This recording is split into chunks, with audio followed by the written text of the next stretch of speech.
antes agradecer al amigo Juan Carlos y a Pedro por esta invitación a conversar un poco sobre un tema que no solo es necesario, sino que es a nuestro criterio esencial si queremos robustecer la lucha contra la criminalidad organizada en el país.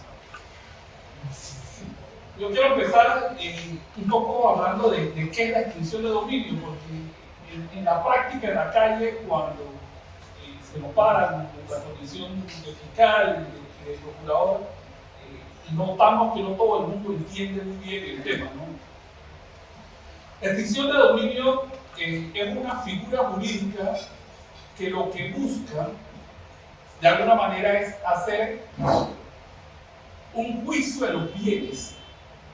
A diferencia de la jurisdicción penal que hace un juicio de las personas, aquí se hace un juicio de los bienes a fin de, o con el objeto de determinar si estos bienes tienen un origen ilícito o han sido destinados a una actividad ilícita. De confirmarse esto, tiene como consecuencia jurídica una sentencia que traspasa la titularidad de estos bienes del particular al Estado sin que exista en el medio ningún tipo de indemnización. Yo creo que es esencial para entender el tema de la extinción de dominio ver, digamos, las diferentes aristas que conforman esta definición. Esta figura jurídica lo que busca es que se haga un juicio de valor en base a pruebas respecto de los bienes de uno o varios titulares, y entendiendo por bienes no solo bienes materiales, sino bienes inmateriales, derechos y demás, para determinar si estos bienes son de origen ilícito o han tenido una destinación ilícita, para, si es así, traspasarlos al Estado sin una indemnización. Y siempre viene aquí la primera pregunta que nos hacen los penalistas cuando hablamos de este tema. Bueno, pero entonces, ¿para qué necesitamos la extinción de dominio si ya tenemos el comiso? Si ya la investigación, el procesamiento penal cumple con esa finalidad. Mire, lo que pasa es que estamos hablando de una herramienta novedosa y complementaria a la jurisdicción penal, porque lamentablemente con la práctica, con el perfeccionamiento de la criminalidad organizada, cada vez más tenemos espacios de impunidad donde los bienes de los grupos criminales se escapan a las herramientas netamente penales. Y yo como fiscal, con algo de experiencia, puedo dar algunos ejemplos para clarificar. Y los dos ejemplos que voy a dar son ejemplos que no vamos a caer en nombres por razones obvias, pero son ejemplos de temas que se han dado aquí en Panamá. Yo recuerdo hace unos 8 o 9 años llevaba una investigación muy buena frente a una persona dedicada al narcotráfico de alto nivel, y después de casi 9 meses de investigación tratando de mapear todos sus bienes, justo en uno de los días que estábamos dando el seguimiento de esta persona llega a un lugar que es ajusticiado de mujeres. Tenemos toda una investigación donde sabemos de dónde esta persona obtenía sus bienes, cómo los había acumulado, cómo tenía apartamentos lujosos, cuentas de banco y vehículos de alta gama, todo eso mapeado. Después de que esta persona muere, tenemos a su esposa, 3 hijos y un hermano, que no tenían ninguna participación en la conducta delictiva. Ambos no lo tenían. Y nosotros tuvimos que desechar esos 9 meses de investigación y toda esta actividad porque penalmente no podía perseguir a la esposa porque ni estaba en el narcotráfico ni lavó dinero, ya no manejaba los bienes, tampoco podía investigar y procesar al hermano porque de igual manera, aunque sabía que su hermano era narcotraficante y de dónde venían los bienes, no tenía participación y mucho menos a los hijos. Y esa familia hoy día vive cómodamente de los réditos de casi $9 millones producto del narcotráfico. A ciencia y paciencia de la sociedad completa. Entonces, ese es un ejemplo gráfico de por qué necesitamos la extinción de dominio. Y hay ejemplos peores, ¿verdad? Tenemos, y aquí voy a otro ejemplo real, una investigación que llevamos, una supuesta organización no gubernamental de esta Sicilia, donde estos grupos criminales de alguna manera le traspasan bienes. Estamos leyendo ni lavar dinero ni esta, pero las residencias son utilizadas por estos grupos criminales.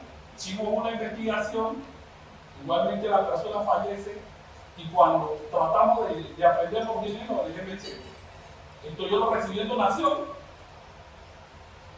yo no he cometido ningún delito. Y ahí está la ciencia y paciencia nuestra, conociéndolo, esos bienes. Y de alguna manera, difícil de probar, ese bien inmueble sigue sirviéndole al crimen organizado. Entonces, ¿por qué la sociedad tiene que permitir que bienes obtenidos ilícitamente o destinados a la actividad ilícita convivan con los bienes obtenidos por el resto de los ciudadanos a través del trabajo digno y honrado? Entonces, la pregunta que surge es ¿por qué necesitamos, además de esto, la extinción de dominio? Miren, hace muchos años, y estamos hablando por allá por los años 90, se llegó a la conclusión a nivel internacional que la única manera eficaz de luchar contra la criminalidad organizada no era metiendo presos al narcotraficante, no era persiguiendo a toda su estructura, sino quitándole los bienes, quitándole la fuerza. Y se emprendió a nivel internacional todo un movimiento a fin de lograr estos objetivos. Lo cierto es que hubieron países de Europa, Estados Unidos, que se fueron por la vía de lo que ellos llaman proceso interno, proceso de los bienes, con una acción totalmente civil, donde un fiscal, actuando frente a un juez civil, busca los bienes, hace un juicio sobre los bienes y se va por ahí. Los países de tradición latina se fueron por el tema de la extinción de dominio. Si la memoria no me falla, por allá por el 86, Colombia tuvo su primera ley de extinción de dominio y lo han seguido una serie de países, buscando la herramienta que permita quitarle el poder a los grupos criminales. Si nosotros vemos los ejemplos de países cercanos que han tenido graves problemas de criminalidad organizada, Colombia, México y recientemente Ecuador, la característica común que vamos a encontrar en todos estos países son grupos organizados extremadamente complejos, pero todos con gran capacidad económica. Es decir, son países donde la criminalidad organizada amasó tal cantidad de dinero que le permitió corromper a los funcionarios públicos, corromper a los funcionarios carcelarios, armar a los grupos criminales y rentar al Estado. Eso ocurrió por allá por los finales del 80 y pico, 90 en Colombia, con Pablo Escobar, que llegó a decir: yo pago la deuda externa de Colombia si me dejan de perseguirme. O sea, imagínense la cantidad de dinero. Ocurrió posteriormente en México y hoy día está ocurriendo en Ecuador. Entonces, desde mi experiencia, les puedo decir de casos acá en Panamá, nosotros hemos agarrado, identificado grupos criminales, los investigamos y los ponemos presos. Mientras estos grupos criminales tienen dinero desde las cárceles, siguen mandando, siguen traficando e incluso siguen ejecutando personas. A diferencia de aquellos casos donde nos hemos enfocado en el dinero, lo primero que hemos hecho es quitarle el dinero y después meterlos presos, y generalmente esos grupos criminales terminan minimizándose y desapareciendo, porque lo que le da la fuerza realmente es el poder económico. Entonces, de aquí la importancia de esta especial herramienta. Pero además, hay otras razones más, tal vez un poco menos penales y más de índole delictiva, y aquí de repente podemos decir algunas. Todo ese dinero que vienen actividades ilícitas en manos de terceros, generalmente termina siendo invertido en algún tipo de negocio, constituyendo una competencia desleal para el que quiera hacer negocio de manera justa y lícita. Es decir, si mañana alguna persona decide poner una pizzería, tiene que ir a un banco a pedir un préstamo con intereses altos y tiene que invertir ese dinero en la pizzería, pagar a empleados y bueno. Y justo al frente llega alguien con dinero de actividad ilícita y pone la misma pizzería, pero este dinero le cuesta nada. Como dicen los delincuentes, le costó un susto. Pone la pizzería, no paga impuestos, no paga intereses al banco y empieza una competencia desleal y quiebra al empresario sano. O sea, yo creo que hay razones de sobra para ponerle algún tipo de atención al tema de la extinción de dominio.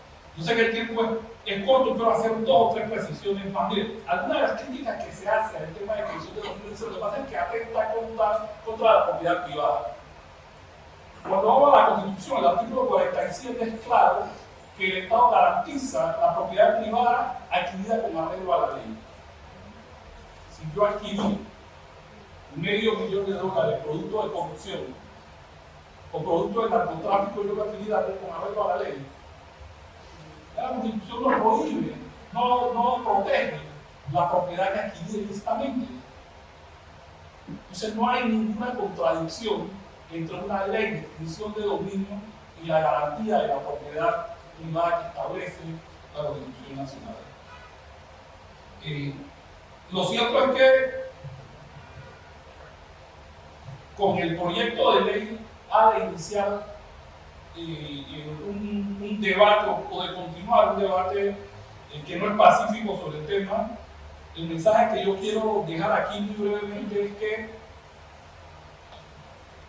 algunos de los países que he mencionado que han tenido grandes problemas con el tema del reto de los grupos criminales al Estado, tomaron después de la crisis la medida de introducir la extinción de dominio. Es decir, tuvieron que pasar por el trauma de que el crimen organizado los pusiera en jaque para después conseguir el remedio. Nosotros los panameños tenemos la decisión en este momento de hacerlo de forma preventiva, de no esperar cuando los grupos criminales se tomen una televisora como ocurrió en Ecuador o descuarticen personas y las tiren en medio de una avenida como ocurrió en México para despertar. Yo creo que este es el momento. Tenemos un proyecto de ley bueno que puede ser mejorado, pero sin duda un proyecto de ley de extinción de dominio aprobado es un paso adelante en el camino correcto en la lucha contra la criminalidad organizada. Gracias.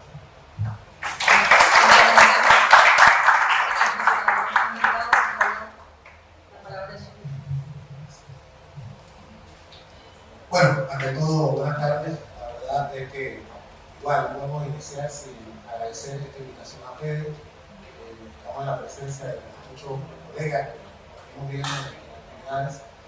La verdad que este tema, como dijo el presidente, surgió de una conversación, creo que la misma acusación del Colegio Periodista, estuvimos hablando sobre el tema de extinción de dominio y estando presentes, siempre mencionamos que siempre sea ausente la parte de la educación cuando hablamos de temas penales.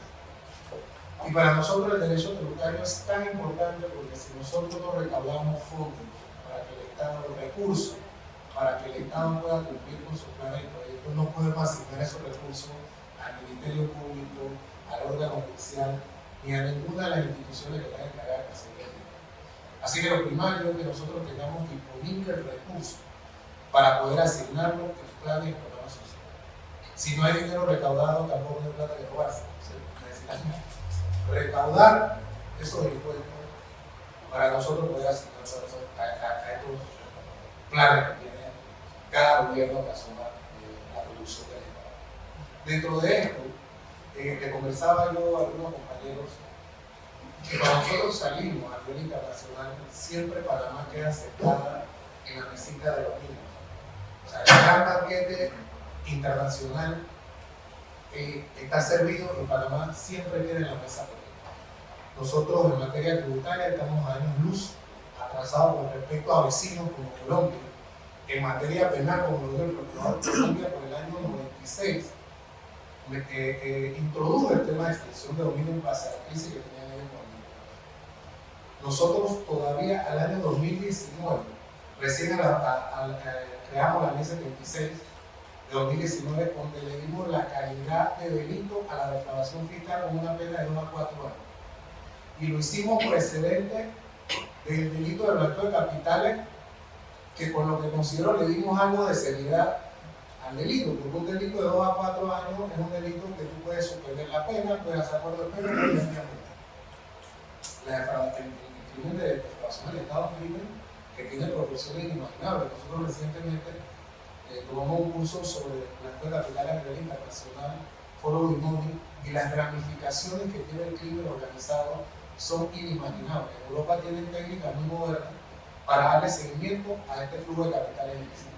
Nosotros acá en Latinoamérica, a pesar de que de verdad, como el señor Puramente aquí tenemos el récord en esta administración en cuanto a incautación de drogas y drogas, quedará sumamente alto con respecto a la incautación de drogas, los bienes siguen quedando en manos de los narcotraficantes, siguen siendo aprovechados, siguen sin pagar impuestos, siguen formando parte del sistema y navegando por debajo de los radares. El procurador señaló estos casos en que se extingue la acción penal por la muerte de un traficante que vive aquí en Panamá. Nosotros vemos los casos de residencia fiscal, en lo que generalmente nos presentan bienes adquiridos en Panamá.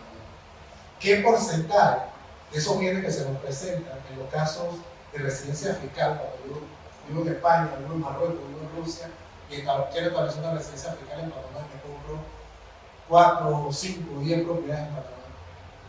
Luego esos narcotraficantes son atrapados en sus lugares de origen, se les procesa, se les condena, y el disfrute de esos bienes se mantiene en nuestro país. Siguen esos bienes dándole poder económico, inclusive convirtiéndose en refugio para que esos delincuentes puedan escapar de la justicia de su país. Entonces ahí es donde el tema revierte de capital importancia. Nosotros recién tenemos esta ley de declaración fiscal que por falta de voluntad legislativa, y no me refiero a la Asamblea General, sino por falta de poder hacer leyes que sean efectivas, establecimos un umbral de $300,000. Entonces eso hace imposible la persecución del delito de defraudación, a menos de que no le crearon un procedimiento de defraudación fiscal. Entonces el procedimiento de defraudación fiscal queda inmerso dentro del procedimiento administrativo de la Dirección General de Ingresos, es ilusorio en su efecto. Usted tiene todos los recursos habidos por haber durante la investigación de defraudación fiscal, y luego que nosotros damos el visto para que esa investigación pase al Ministerio Público, todavía entonces el Ministerio Público tiene que legalizar todas esas pruebas que ya han sido obtenidas en un proceso administrativo. En la práctica, de 2019 a la fecha, hay 2 procesos en el Ministerio Público. Solamente 2. En 5 años eso es lo que sale. Y hay, lo vi en la noticia, vi que nos van a enviar cerca de 41 procesos. Probablemente el director de ingresos hizo el esfuerzo durante estos 5 años para esos 41 procesos, pero fíjense que 5 años después, o 6, van a llegar al Ministerio Público y el Ministerio Público apenas lo va a empezar a procesar dentro de la parte penal. Eso hace ilusorio cualquier proceso por defraudación. Nosotros hemos propuesto que el umbral de defraudación se baje, en el sentido de que ¿cuál es la defraudación que más afecta? La venta de finca que se hace a en la que se hace un contrato, una mesa de compra-venta y se hace otra escritura final. Ese es el que más afecta. Aquí perdemos millones de dólares, no me atrevo a decir si millones, pero perdemos muchos miles de dólares diariamente por la ejecución de ese delito. Si bien es cierto, no es el delito que interesa al final cuando llegamos a la fase de implementación de capitales ilícitos para el tema de extinción de dominio, sí hay que bajar el umbral de la defraudación para decir, no desestimar la intención del contribuyente de defraudar al fin. Una vez hagamos esto, Entonces establecemos un umbral más alto para el tema de extinción de dominio. Y como bien dijo el procurador, se ha estado confundiendo el tema de comiso que va ligado a una acción penal. Y cuando esa acción penal se extingue la posibilidad de comiso, con la posibilidad de extinción de dominio, que es un proceso aparte sobre los bienes y que es importante.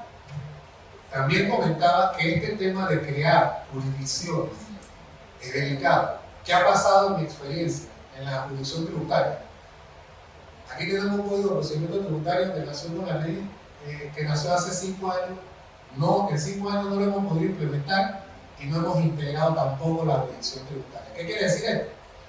Que la Dirección General de Ingresos investiga la evasión fiscal, sanciona la evasión fiscal, le recibe el recurso de reconsideración y después usted puede pasar al Tribunal Administrativo. Entonces no hay una integración de la jurisdicción tributaria. Asimismo, estamos pensando ahorita en una jurisdicción de extinción de dominio con juzgados y tribunales. Pero si no hay una asignación de recursos para integrar la jurisdicción, si no elevamos esas jurisdicciones a un título constitucional, no hacemos nada. Por ejemplo, en mi caso, la jurisdicción tributaria está a nivel legal. Una ley, una otra ley. Entonces no tenemos la posibilidad de poder ejercer nuestras funciones sin injerencias de otro tipo, de cualquier tipo, que pueda de alguna manera lacerar la posibilidad de la justicia común. Entonces, es otra recomendación que haríamos con este tema de extinción de dominio, que quede claramente definida e integrada la jurisdicción que va a aplicar esto. Nosotros, nuestro vecino, un vecino cercano, que es Ecuador, ya en el año 2017, considera la defraudación fiscal, al ser precedente del delito de blanqueo de capitales, susceptible a los bienes adquiridos de esa manera, ser susceptible a un proceso de extinción de dominio. Nosotros, bueno, lamentablemente apenas estamos presentando la defraudación. Sería un sueño utópico integrar esa defraudación a la extinción de dominio, pero la creemos sumamente necesaria por la lesión que causa la defraudación fiscal. Estamos hablando de un Producto Interno Bruto de 56.000 millones de dólares, en que la defraudación fiscal constituye el 6% de ese Producto Interno Bruto. ¿Qué quiere decir? Que 3.000 millones de dólares aproximadamente están siendo evadidos o defraudados del Estado. O sea, la cantidad de obras, la cantidad de recursos que puedan dar al Ministerio Público, a la Administración de Justicia, al órgano judicial, a la Administración Electoral, a todo lo que corresponde al tema de la Administración de Justicia, son posibilidades limitadas. Aquí nos hace falta proponernos que hace falta cobrar lo que ya tenemos, verificar los incentivos de que gozan muchas empresas y dejarles satanizar también a la empresa privada, que es la que más cumple con el pago, y a los profesionales que somos asalariados, somos los que más cumplimos con el pago. Entonces, sí quiero dejarles esa reflexión y puntualizar que es muy importante al momento de integrar la cuestión de extinción de dominio, que lo hagamos de manera correcta, no con comisiones de apelaciones, no dejar en manos del mismo funcionario que investiga las posibilidades de extinguir los bienes, para eso ya está el comiso. Integrar la parte, pero integrarla con recursos y de manera correcta, capacitando a los que van a operar en ese sistema de la responsabilidad que conlleva el tema de administración de justicia sobre los bienes y no sobre la persona. Así que muchas gracias.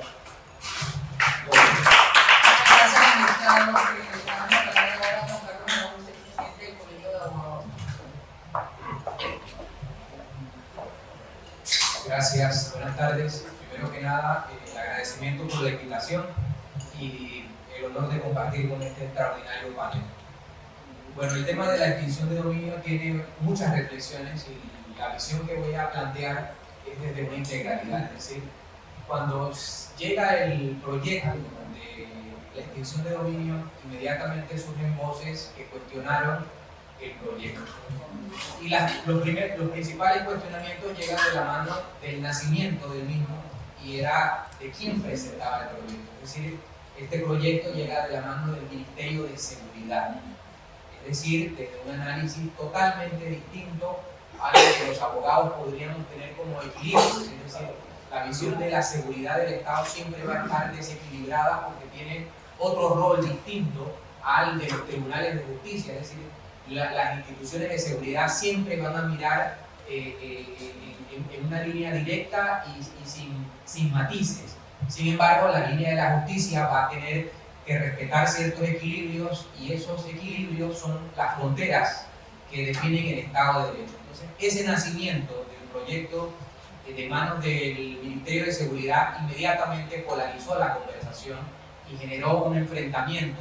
Los abogados inmediatamente plantearon el tema de rechazo a la iniciativa y creería yo, ahora voy a empezar a ahondar sobre mis apreciaciones personales, en las que puedo decirle que si bien es cierto, la figura como tal no tiene cuestionamiento alguno en torno a que el Estado es soberano para utilizar herramientas y crear herramientas que le ayuden a combatir flagelos tan graves como el narcotráfico y el crimen organizado, habría entonces que hablar sobre la eficiencia, es decir, cuando llega el debate, se plantea por el Ministerio de Seguridad, se cuestiona, inmediatamente en mí surgió el pensamiento de la eficiencia de la justicia, es decir, yo no puedo hablar sobre traer una herramienta novedosa que podría ser eficiente si yo no hablo de la totalidad del sistema de administración de justicia, que es donde realmente la sociedad panameña se ha estancado y por eso muchas de las voces que en su momento planteaban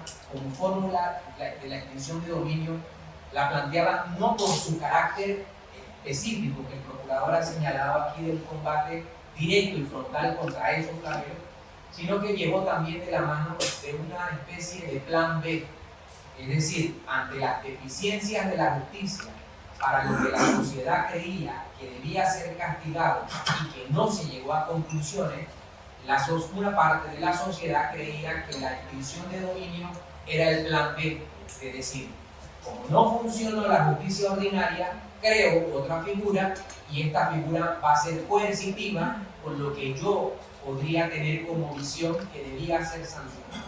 Es decir, la figura se contaminó con el elemento político en torno al debate social que este país tiene pendiente de zanjar y abordar sobre el funcionamiento de la cosa pública.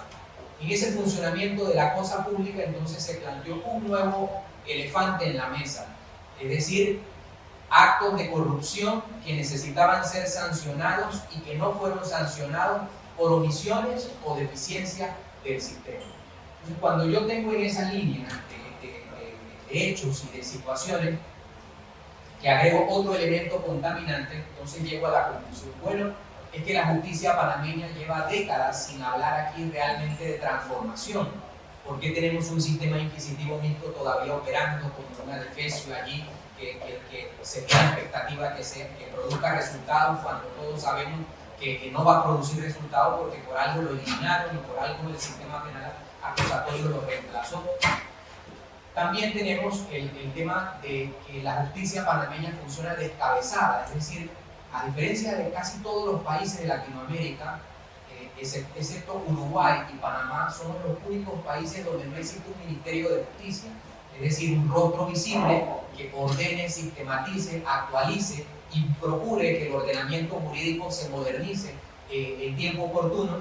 Ese hecho es importante, por ejemplo, para poder políticamente llegar a acuerdos. Al final del día, la creación de la legislación de extinción de dominio fue un problema político y lo será siempre en la medida de que esos elementos contaminantes que estoy planteando se transforman en que las fuerzas políticas sienten que la herramienta es justamente un ataque directamente a su propia existencia.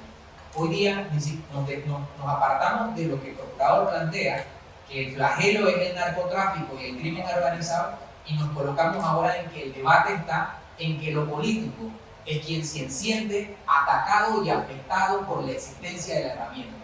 Entonces agregamos el elemento que quien tiene que crear la norma justamente nace con la preocupación de que esa herramienta es para él. Y ahí obviamente el debate se estanca y esto lo conversamos muchísimo, tanto con los representantes del Ministerio de Seguridad, los representantes de la Embajada de Estados Unidos, y siempre mi expresión fue la siguiente.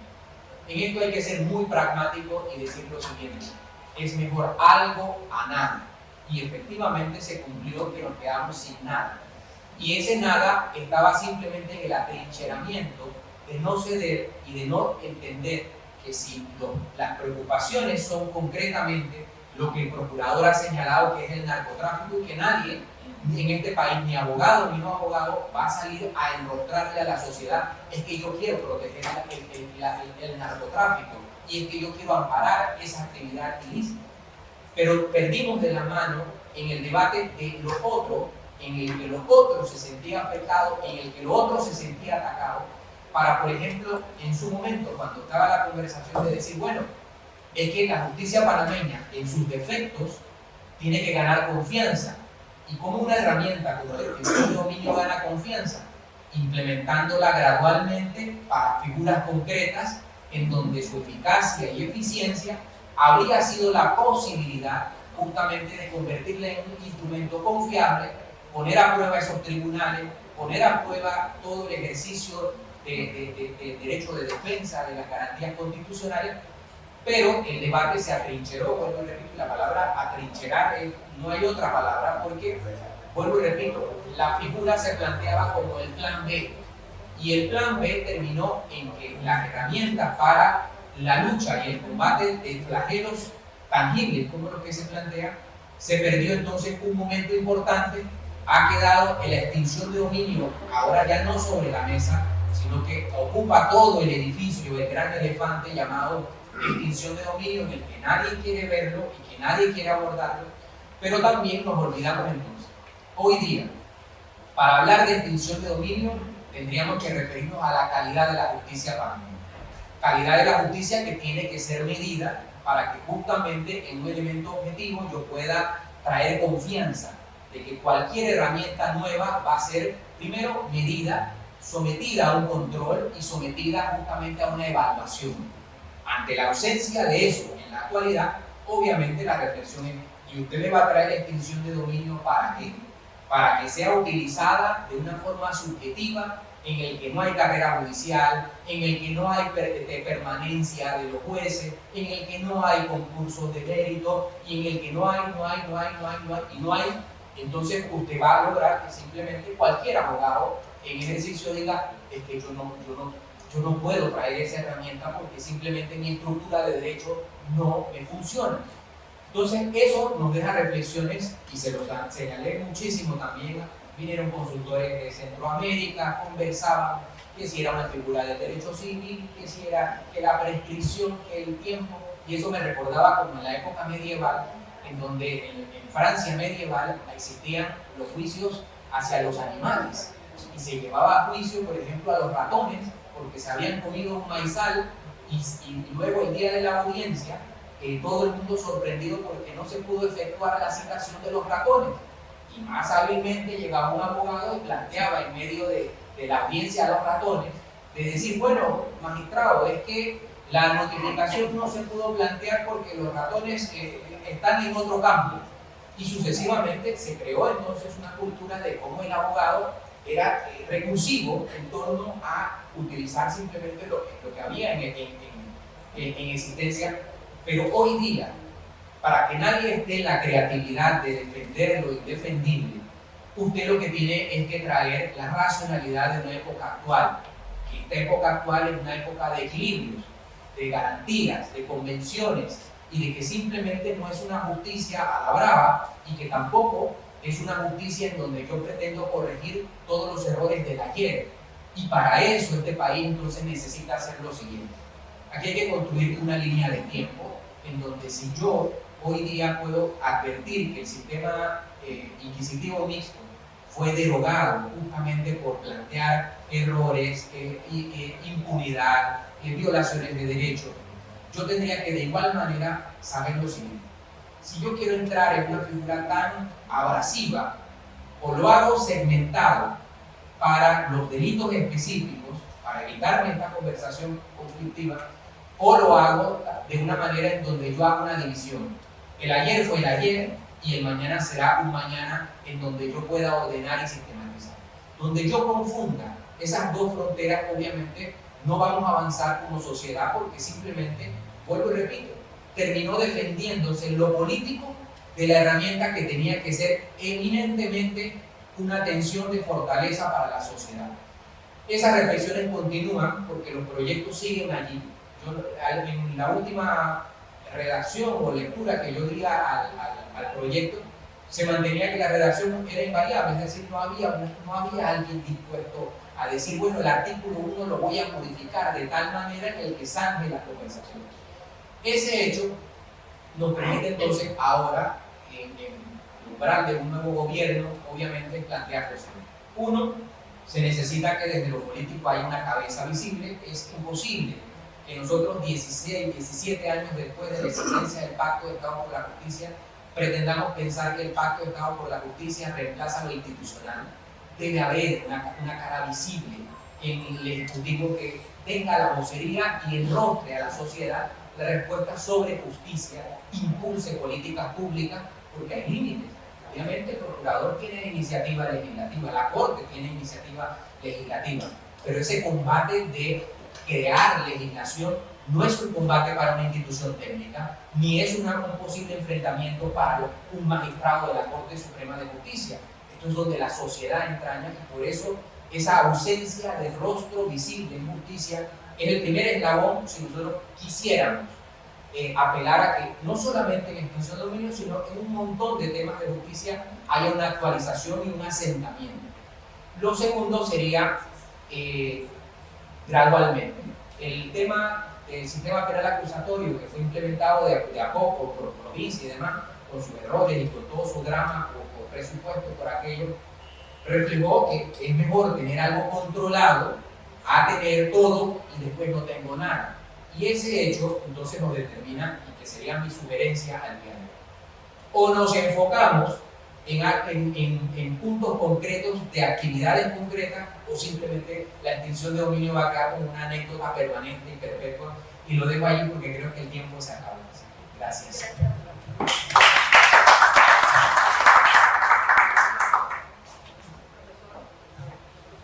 Ahora sí, profesor. La palabra.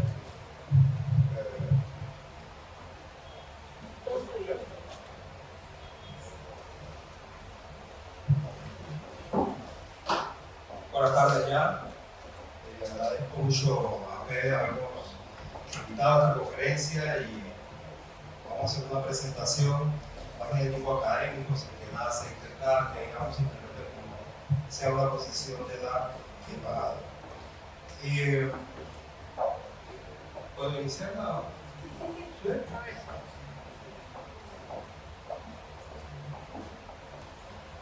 ¿Sí?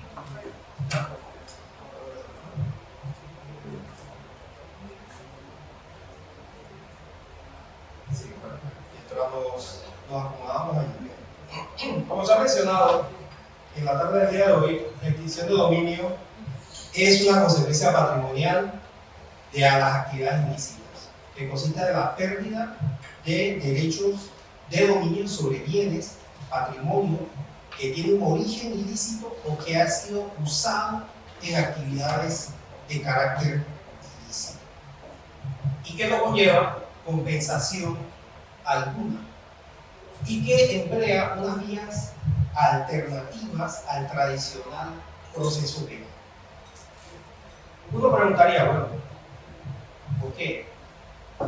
Bueno, porque hay sociedades, incluyendo la región latinoamericana, que han entendido que es necesario reafirmar los valores éticos sociales de trabajo honrado y de patrimonio lícito, de propiedad lícita.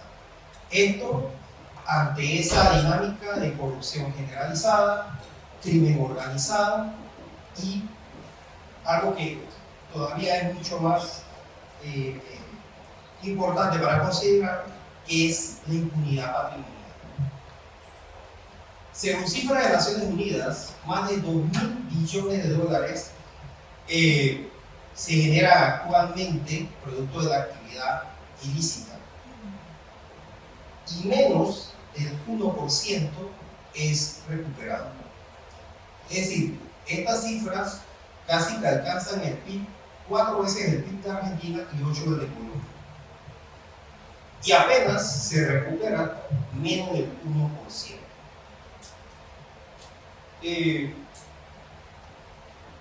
a tener presente que en el siglo XXI tenemos una forma de criminalidad que quizás no tenía las presentaciones que tenía en el siglo pasado. Por ejemplo, hoy día tenemos el fenómeno de las drogas como el fentanilo, que en los Estados Unidos cada día mata a 180 personas, que utiliza precursores que vienen de Asia, son fabricadas, elaboradas en el norte de Centroamérica y que es una droga muy barata. Tenemos el fenómeno del dark web, supongo que algunos habrán escuchado de él, que es una especie de Amazon paralelo. Cualquier persona se mete en una máquina, descarga un software y puede navegar sin ser rastreado por ninguna autoridad en el mundo. Y en este Amazon paralelo, la criminalidad organizada vende desde armas, drogas, pornografía infantil, etc. ¿Y qué vehículos utiliza? La criptomoneda, ¿verdad? Entonces, y no hablemos del terrorismo, donde fenómenos del terrorismo que se producen del otro lado del continente son financiados por activos de muchas partes del mundo. Ahora, hoy en día, usted con un clic hace una transferencia, ¿verdad?, por Yapi a cualquier parte del mundo. Entonces, tenemos una forma de criminalidad en donde, digamos que no tienen muchas de estas veces un rostro. De hecho, este patrimonio ilícito que he generado y que cifras de Naciones Unidas lo sitúan en 2.000 billones de dólares, ¿para qué es usado? Bueno, es usado para corromper autoridades, para financiar otras formas de criminalidad, para financiar el sicariato y, como se ha mencionado la mañana del día de hoy, o la tarde del día de hoy, también para irrumpir en el mercado a través de competencia desleal. Entonces, hay que tener presente que estas formas de crimen o de delito utilizan redes de testaferros que en muchas ocasiones quedan fuera del alcance, quedan fuera del brazo del tradicional proceso penal, que estuvo diseñado para perseguir personas, no necesariamente para perseguir bienes ni patrimonio. Sin querer ahondar mucho en el tema, podemos decir que esta figura tiene sus raíces allá en el derecho romano.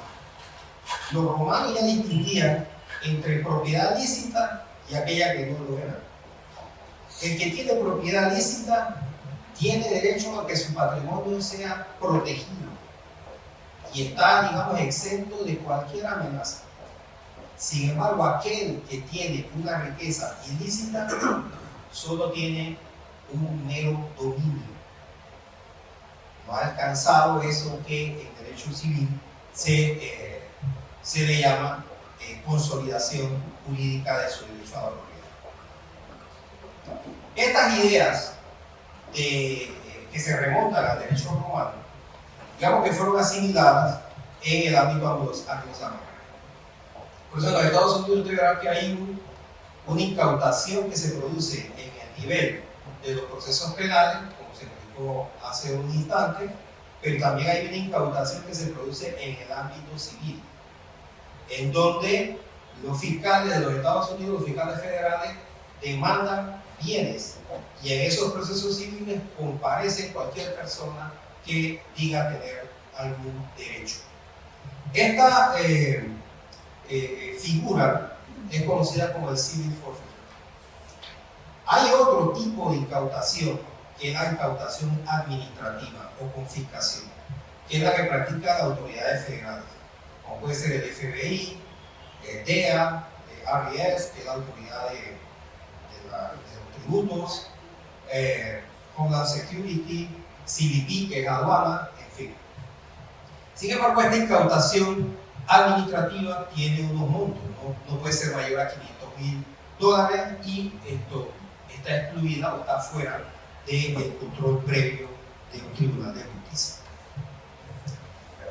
Este tipo de, digamos, de intervención sobre el patrimonio es lo que ha, digamos, de alguna manera inspirado que dentro del ámbito del derecho internacional, convenciones como la de las Naciones Unidas contra la corrupción, alienten a los estados a adoptar formas de comiso sin condena penal. Dentro de las 40 recomendaciones que realiza Gafi, y se incluye en su regla o recomendación número 4, la idea de que dentro de los objetivos de los estados puede incluirse la persecución de patrimonio ilícito por vías distintas al proceso penal. En América Latina, digamos, el régimen de extinción de dominio se ha extendido casi por todo el continente. México tiene extinción de dominio. El Triángulo Norte de Centroamérica tiene extinción de dominio. El Salvador, Guatemala, Honduras. El Caribe tiene extinción de dominio por República Dominicana. Costa Rica no tiene extinción de dominio, pero tiene una ley de capitales emergentes. Suramérica tiene extinción de dominio. Venezuela, Colombia, Ecuador, Perú, Argentina. Y hay otras figuras con denominaciones distintas, como ocurre en Brasil, en Paraguay, en Uruguay. Cuando uno ve el mapa de la persecución de patrimonio ilícito, uno se comprueba que no hay distinciones ideológicas. Porque tantos países que en este momento políticamente se sitúan en la izquierda defienden, por ejemplo el caso de Bolivia, el caso de Venezuela, la necesidad de contar con esta herramienta de persecución de patrimonio ilícito. Lo interesante de ello es que Panamá no la tiene. ¿Cuál es el contexto? Que ese, digamos, hay que tener presente que el crimen organizado puede estar muy interesado en encontrar jurisdicciones laxas, flexibles, que le permitan ocultar dicho patrimonio.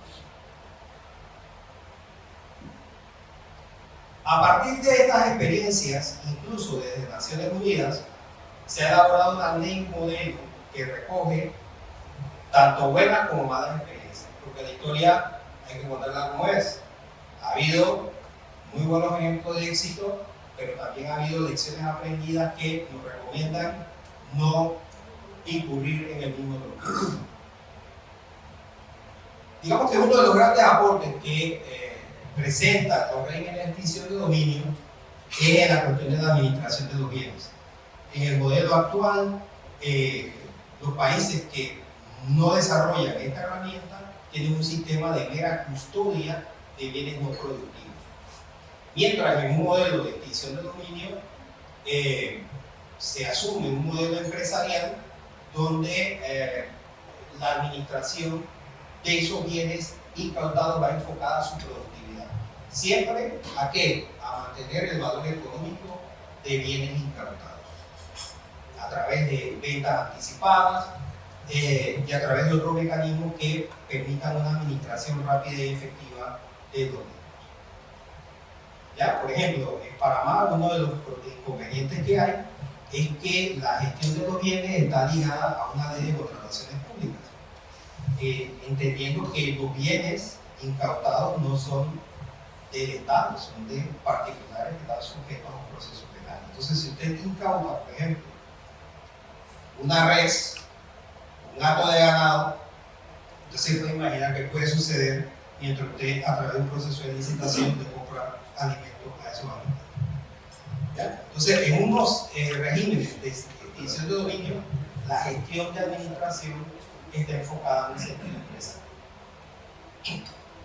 Ya se ha dicho también en la tarde del día de hoy que en Panamá tiene un fundamento constitucional para el régimen de extinción de dominio. La propia Constitución nos advierte de que se protege la propiedad privada adquirida conforme a la ley. Como bien lo ha señalado el procurador, una propiedad que haya tenido un origen ilícito no puede encontrar tutela constitucional. Pongamos el ejemplo de bienes que producen o son resultado del narcotráfico, ¿verdad? No pueden esperar, no pueden tener la expectativa de que el Estado los va a proteger. O, por ejemplo, en el caso de bienes que han sido usados, este es el caso de propiedades utilizadas para esconder personas secuestradas, para la trata de personas, tampoco pueden tener la expectativa de una protección constitucional. Por último, el Código Civil de Panamá, asimilando esas instituciones del derecho romano, ya nos dice, por ejemplo, que es nulo todo acto, todo contrato que contravenga la ley. Y en ese sentido entendemos pues que la extinción de dominio encuentra un sustento, ya sea en el marco constitucional, pero también en el derecho civil establecido y que se renovó prácticamente hace más de 100 años. Estas, digamos, son algunas breves ideas, ¿verdad? Con gusto podemos, si hay preguntas y respuestas posteriormente, profundizar o aclarar. Así que, nada, le agradezco pues su atención y un gusto de la pregunta. Muchas gracias, profesor. Agradezco a todas sus presentaciones. Abro en este momento el micrófono para preguntas y respuestas. Si alguien tiene una pregunta.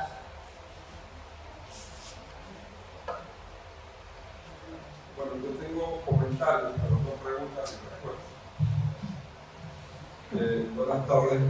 Antes que nada, saludos a la mesa principal, colegas, amigos de APD, Ariel Cobetti, les habla.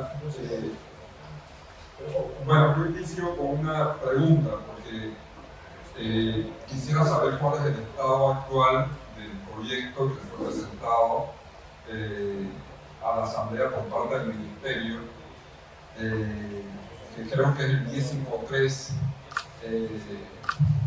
Si ha habido algún avance al respecto. Yo quisiera referirme como comentario a algunos señalamientos que se han hecho con relación a la extinción de dominio. Yo en lo particular no entro a la discusión de si es conveniente o no, o si es necesario o no, porque yo parto de la tesis que el Estado tiene el derecho, o se reserva el derecho de implementar todas las políticas públicas y de dotarse de todos los instrumentos necesarios para la represión del delito y sus consecuencias. Recuerdo que en el 2022, que se presentó el proyecto 625, escribí un artículo sobre los riesgos que generaba sobre la propiedad privada y que luego de desarrollarse el debate en la asamblea, donde nos pasamos un equipo de abogados, en la mayoría penalistas y muy pocos civilistas, nos pasamos casi 3 semanas en la asamblea, algunos opuestos al proyecto y otros que nos oponíamos a ciertos aspectos del proyecto. Se terminó desarrollando una propuesta que fue aprobada en primer debate, pasó a segundo debate y se cayó, no porque los abogados nos opusiéramos al proyecto, sino porque Benicio Robinson y su combo se reunieron en una sala privada y le sacaron los votos al proyecto en segundo debate y se cayó. Eso fue lo que ocurrió y no fue un problema de que los abogados nos opusimos a la extinción de dominio y por eso se cayó. Ese proyecto que se cayó llevaba el sudor y el esfuerzo intelectual de los que por casi 3 semanas estuvimos allí en jornadas completas, que abandonamos nuestra oficina y que contribuimos a mejorar ese proyecto. El distinguido jurista Jonathan Ritz, que en paz descanse, secretario general del Ministerio de Seguridad, presentó la nueva versión de la extinción de dominio, que es el proyecto actual 1053, que acogió las mejoras al proyecto 625 que llegó hasta el segundo debate, y que en ese proceso se mejoró muchísimo. Y hay aspectos que yo quiero resaltar porque el proyecto que existe hoy es absolutamente distinto al proyecto 625, no solamente desde el punto de vista de óptica, sino además de protección de los derechos de propiedad, y además creo que desde el punto de vista puramente procesal. Y yo los invito a realizarlo, porque las contribuciones que se hicieron en esa comisión especial en la que yo personalmente participé, se vieron plasmados en el proyecto actual, que es una redacción puramente panameña, pero que creo que resuelven problemas que se han presentado en otras jurisdicciones como México y Colombia, donde muchos casos de extinción de dominio llevan años sin resolverse. Entonces,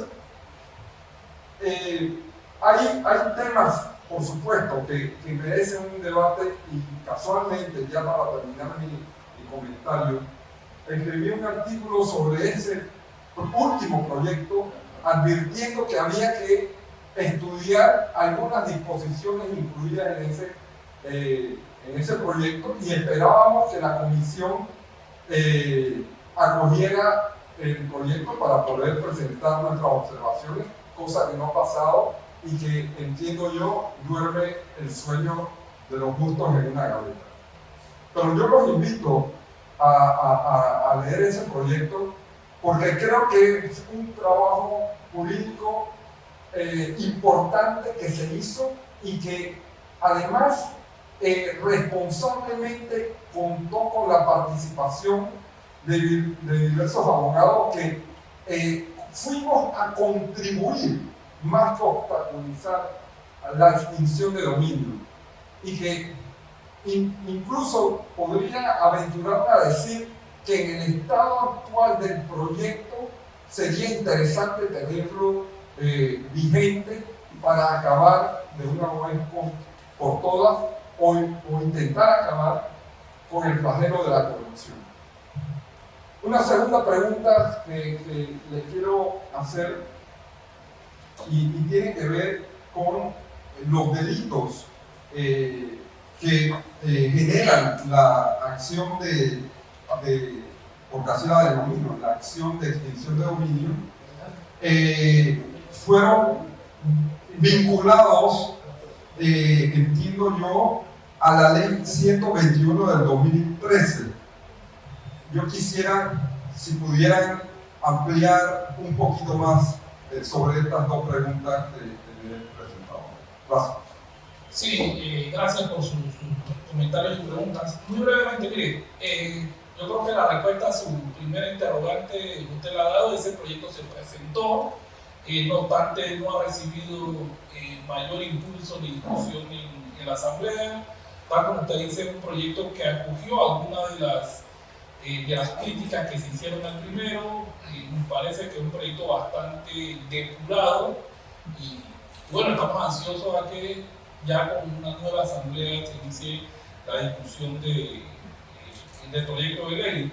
Respecto a su segunda pregunta, sí, efectivamente en el proyecto de ley no se pasó a ser un catálogo de delitos propiamente tal, sino que se remitió a la ley 121 sobre criminalidad organizada, y esta ley básicamente lo que establece es alguna lista de delitos graves, y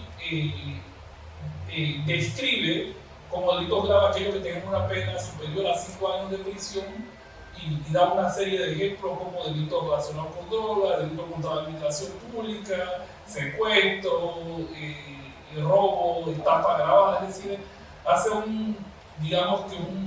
una descripción bastante amplia de la normativa penal respecto de aquellos delitos que se consideran graves vinculados a la criminalidad organizada. Me gustaría añadir también que cada país diseña su propia política criminal. Por ejemplo, en el caso de Colombia, la extinción de dominio tiene un espectro amplísimo, porque está dirigido contra toda actividad ilícita que afecte la moral social. En cambio, hay otros países, en el caso de Bolivia, por ejemplo, que la extinción de dominio solo está dirigida para delitos relacionados contra el narcotráfico o el blanqueo de capitales relacionados con el narcotráfico. Entonces, digamos que cada país, cada sociedad, producto de esa discusión, decide dentro de su política criminal cuáles son las mejores herramientas para quebrar, para fracturar organizaciones criminales. Muchas gracias a ambos. ¿Alguna otra pregunta?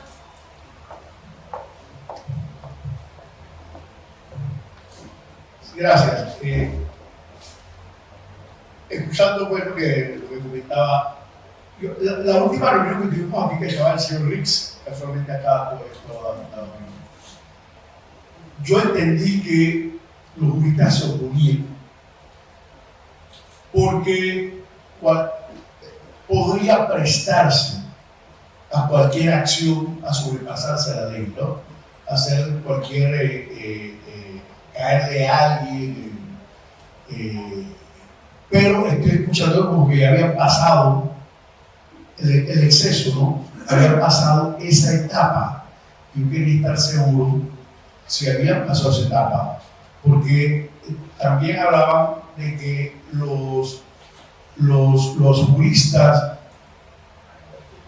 decían que por lo menos que no se agarrara para cualquier tipo de delito, sino que ese entonces solamente era para el narcotráfico. Mi primera pregunta sería, ¿por dónde vamos para uno estar cerca? Uno está metido en este mundo. Y la otra sería, señor Brown, usted vuelve y habla también de los 3.000 millones de dólares de evasión fiscal. He escuchado al director de la DEI decir lo mismo, usar ese tipo de cifras. Yo quisiera estar seguro si es evasión o también ahí incluyen las exoneraciones y otro tipo de números. 300. No 3.000, 3.000 millones. 3.000 millones. 6% del Producto Interno Bruto. Sí, mire, como estuvimos explicando hace un momento, el proyecto actual no hace un catálogo propiamente tal de las conductas que podría generar la acción de extinción de dominio, lo remite a la ley 121 sobre criminalidad organizada. Esta ley sí hace un catálogo bastante amplio y establece que la comisión de una serie de conductas delictivas, no podría decírsela toda aquí de memoria, pero están los delitos contra la administración pública, tráfico de drogas, asociación ilícita, secuestro, extorsión, estafa agravada, es decir, una serie de conductas delictivas que serían generadoras de extinción de dominio.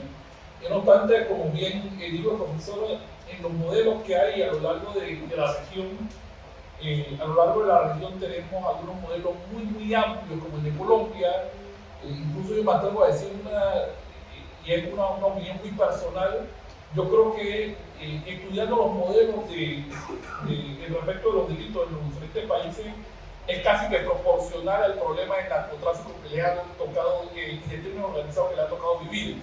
Es decir, aquellos países donde el crimen organizado lo ha golpeado de manera más directa y contundente, tiene sistemas mucho más abiertos, donde casi que cualquier tipo de conducta delictiva podría generar la extinción de dominio, y aquellos países donde han tenido menos problemas con la criminalidad organizada sacudiendo el Estado, como Bolivia, entonces tienen un sistema un poco más restringido.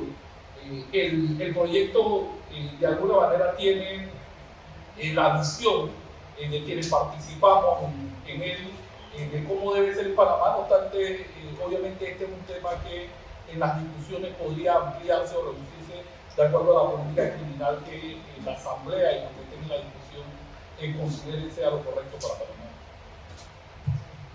Muchas gracias. Bueno, Acá hay otra pregunta. Falta una segunda parte. Falta una segunda Sí, pregunta. la cifra de 6% de ilícito tributario, digamos, evasión o depredación, solamente incluye eso. El tema del incentivo no es un ilícito tributario, es un beneficio del No es Estado. un delito. Sí, exacto. No es un ilícito. Bueno, se estima, se me escapa el organismo, es un promedio para la región de 6%. O sea, y estudiando el tema de Panamá y viendo cómo se mueve el tema de la tributación en Panamá, le aseguro que nosotros seguro andamos en el promedio del 6%. O sea, el Producto Interno Bruto nosotros andamos por 56.000 millones. Punto 7, punto al valor actual. Exacto. Entonces, ahí le calculamos, le aplicamos este promedio del 6% y nos damos aproximado. O sea, inclusive, si hablamos de 1.000 millones, pero digamos que es el 2%, igual es mucho dinero que estamos dejando de ganar. Es una cantidad con la que se puede hacer mucho. Así que, por eso siempre que menciono estos temas, digo que nosotros no tenemos que crear impuestos, no, tenemos que cobrar lo que tenemos de manera eficiente, hacer inversión, porque toda esta inversión de crear una extensión de dominio, de crear una tributación seria, de una recaudación seria, y de reforzar todos estos aspectos, tienen una devolución de recursos. Entonces, como cualquier empresa que tengamos en la empresa, si tú no inviertes, no puedes obtener un rendimiento. Entonces, estos son inversiones que hay que hacer a corto plazo. Porque repito, en Panamá, cuando miramos la lista de esos procesos, somos casi los únicos, casi siempre somos los últimos que entramos en esta ley o en estos sistemas. Y siempre nos vamos a quedar atrás. Sí, buenas tardes.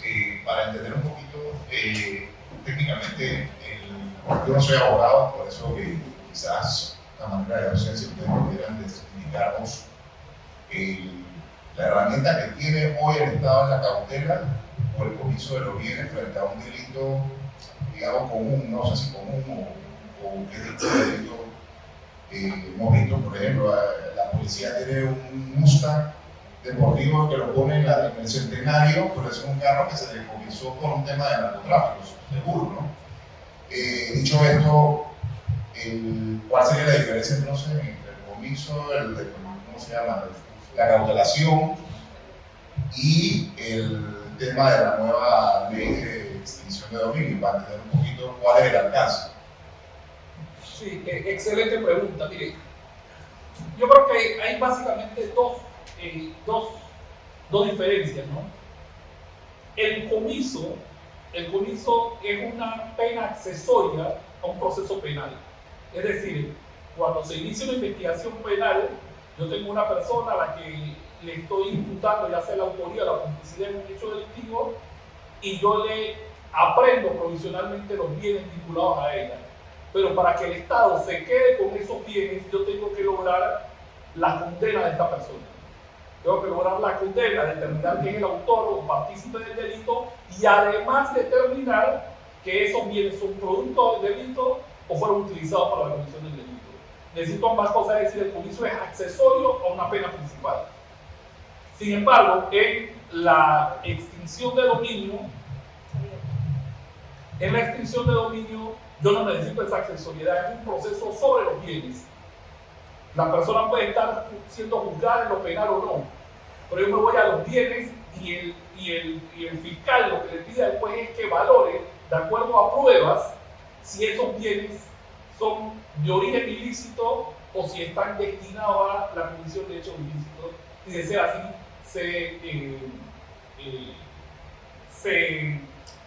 se le quita la titularidad del bien al propietario.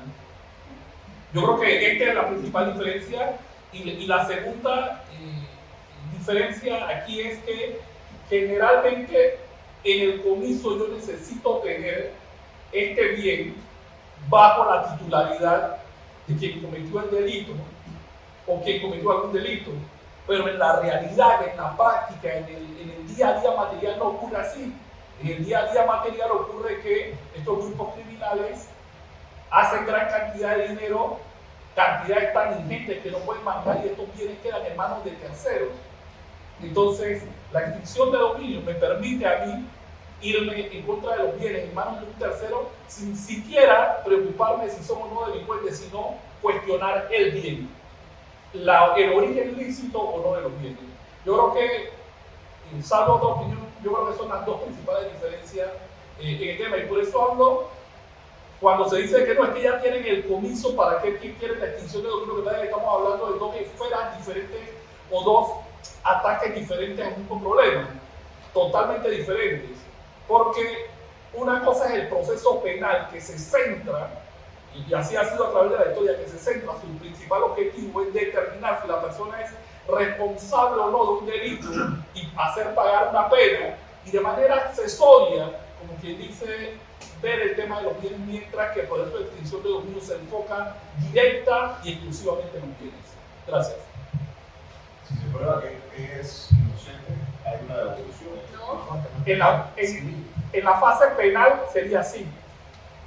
En la extinción de dominio, yo no voy a discutir si la persona es culpable o no de un delito. Yo voy a discutir si los bienes que posee los obtuviste a través de una actividad delictiva o no. Actividad delictiva que puede ser de esa persona o de un tercero. Si yo compré una casa, ese lo compré al narco sin querer, yo no sabía, se lo compré. No, más allá de eso, es que por eso decía que era importante en el tema de la educación. O sea, nosotros encontramos bienes que compran desde el extranjero. Después tenemos la noticia, por ejemplo, agarraron a tal narcotraficante. Y hay bienes de ese narcotraficante en Panamá. Pero digamos, se inicia un proceso contra el bien, independientemente que no tenga nombre de ese narcotraficante. El bien se cautela. La persona que es poseedora de ese bien no va presa, pero pierde la posesión del bien, se pierde, le quita poder económico a la comisión de este tipo de delitos. O sea, y eso, o sea, a nosotros nos sirve de herramienta porque aquí hay muchos bienes y se dice mucho de Panamá, de bienes que quedan aquí en el abandono, porque están a nombre de sociedades, que uno, persiguiendo el origen ilícito de la adquisición de ese bien, sin procesar necesariamente a nadie penalmente, puede el Estado servirse de esos fondos y, digamos, extinguir el dominio, sí, basándose en la procedencia. Yo creo que un poquito la duda que le puede surgir a alguien que no es abogado está en si hay alguna fase en la que yo puedo demostrar que el origen del bien es lícito. Y bajo esa premisa, eso es lo bonito de esta ley. Y esta ley no solo va a servir para efectos de estos delitos, sino que inclusive en los delitos de defraudación fiscal o de evasión, esa es una de mis consignas siempre. Pruébame la licitud de los bienes que tienen, porque si yo no tengo patrimonio, perdón, yo no hago declaración de renta, no trabajo, no sé qué, explícame cómo tengo 2 autos, Land Rover, o cómo tengo esos bienes. Yo te tengo que demostrar que vienen de una sucesión, que vienen de una herencia, que vienen de mi esposo y que mi esposo los adquirió ilícitamente. Así que yo creo que ahí es donde está el kit, que quede claro para los que no son abogados que esta ley sí te da la oportunidad de mostrar la licitud, pero generalmente las personas no pueden demostrar la licitud y es donde entra la ley. Yo compré la vivienda sin saber de que venía del narcotráfico y se pagué. La ley protege al adquirente de buena fe. Si yo adquirí de buena fe el bien, la ley me protege, yo no tengo ningún problema. El problema está en que en el giro de la criminalidad organizada es muy común que los bienes estén a nombre de testaferros. Entonces, a estos testaferros se les sienta y se les dice, ok, ¿cómo adquiriste el bien? El fiscal, porque muchas veces, y yo creo que la confusión está aquí, la gente presume que el fiscal simplemente increpa a la otra persona a que demuestre la procedencia del bien, pero no, el fiscal también tiene que presentar pruebas, y por eso hay un fiscal que va a llegar y va a decir, mire, pruébeme usted de dónde obtuvo los bienes, pero yo aquí tengo una serie de elementos probatorios que me dicen que esos bienes vienen de su amistad con fulanito de tal que es un reconocido delincuente.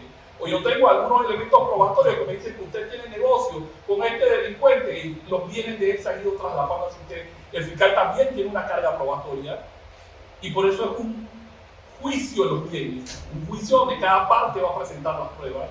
Así tiene el dueño del bien la posibilidad de presentar su justificación y el fiscal de presentar las pruebas o los indicios que tenga, y eso va a ser juzgado por el juez, quien finalmente va a decidir. Eso debe ser en la esfera civil. o una esfera especial. Es una esfera especial. No puede ser en la esfera penal porque la propiedad es sí. Sí, lo que estaba diciendo es que realmente los juristas estamos en pro de que haya una extinción del dominio. Lo que requerimos es que haya garantías y que sea una esfera especial en el que se garantice la propiedad, que después de todo es un concepto civil. Entonces entendemos todas estas medidas, pero la garantía como tal tiene que ser fundamental y ahí es donde juega, y es muy importante que esto tenga una esfera especial. Otro punto que quería llamar y acotar es sobre los delitos. Todos hemos estado hablando sobre qué delitos y si queremos ampliar o no el paraguas. Pero no podemos olvidarnos que aquí en Panamá se han utilizado este tipo de medidas para persecuciones económicas. Entonces, es mejor que tengamos limitados los delitos a los delitos que más nos preocupan, que son los delitos que están relacionados con el narcotráfico como tal. Entonces, esa modificación de la ley fue muy importante. No sé si tráfico de personas, trata de blancas, o sea, todos estos delitos que están relacionados al narcotráfico también, todos los delitos van agarraditos de la mano, porque son el mismo grupo. Yo creo que con el tema de los delitos, y tal vez voy a ser extremadamente directo, yo creo que el principal problema del catálogo de delitos que se puso no estaba ni en el secuestro, ni en el tráfico, estaba en la corrupción. Y bueno, le digo, voy a ser extremadamente franco y abierto. Había algún temor de que el tema de la corrupción fuera utilizado como para la persecución. Y yo les hago o lanzo la misma interrogante que me hacen en la asamblea cuando algunos diputados me pidieron reunirme con ellos y me cuestionaban el tema. Y yo le dije, bueno, dígame aquí a alguno que no piense que la corrupción es un gran problema en el país. Y luego de que ustedes me contesten si la corrupción no es un gran problema en el país, yo quisiera que ustedes se contestaran a sí mismos si no es válido tener una herramienta que con las debidas garantías nos permitan quitarle los bienes a los corruptos. Luego de eso, y ese fue el día que se cayó el tema, luego de eso me dijeron, sí, vamos a aprobarlo, y se cayó el debate, ¿no? Pero yo solo hice esa reflexión. Y por eso decía hace un momento que lo amplio o estrecho que se dan el tema del catálogo de los delitos depende de qué tanto el crimen organizado ha golpeado a los países. Y en una revisión que hice del tema, vemos que en aquellos casos donde el crimen organizado golpeó muy fuerte, como Colombia, que era un crimen organizado que venía con mucho dinero del narcotráfico, pero había corroído a toda la esfera social con corrupción en los diferentes órganos. La gente estaba muy clara, la población estaba muy clara de que no se hacía nada metiendo sobre el narcotráfico si no se metía en otros temas. Entonces, yo sí creo que es un debate importante en el país. Y otra cosa en la que siempre insisto es que sí, yo creo que todas las normas que de alguna manera regulan el poder del Estado podrían o no ser utilizadas más allá para afectar o perseguir todas. De alguna manera, desde un corregidor que es, o un juez de paz, que es como se denomina hoy, hasta la jurisdicción más seria o más de mayor nivel que tenemos en el país con la Corte. O sea, todas podrían ser. Lo importante aquí es que cuando vamos a legislar, lo que tenemos es que tratar de establecer las salvaguardas y las garantías que eviten que eso pase, pero sin privar a la sociedad de las herramientas que necesitamos. En este proyecto de ley se han hecho ensayos o modificaciones que a mí me parecen interesantes. Es decir, tenemos un tribunal a nombrarse, según el proyecto, de 3 magistrados que verían el tema en apelación, 4 jueces que lo verían en primera instancia, si se cumpliría con el tema de la doble instancia. Tendríamos un fiscal que investiga, pero a la vez, y así quedó redactado, este proceso este tipo de investigación y procesos no se iniciarían por la denuncia de alguien, es decir, que alguien mañana llega y denuncia, no, lo que pasa es que Javier Caraballo tiene bienes y no, sino saldrían precisamente las investigaciones de los fiscales en relación al delito precedente, es decir, se han ido estableciendo una serie de salvaguardas que permiten, o a nuestro criterio permiten tener por lo menos algún tipo de seguridad de que esto no sea utilizado para persecución política. Obviamente no hay ninguna medida que sea 100% segura, lo que hay es que uno tratar de hacerlo de la mejor manera y tener un poco de confianza en nosotros mismos, en la sociedad y en nuestras instituciones. Muchas gracias. Sí, muchas gracias a todos.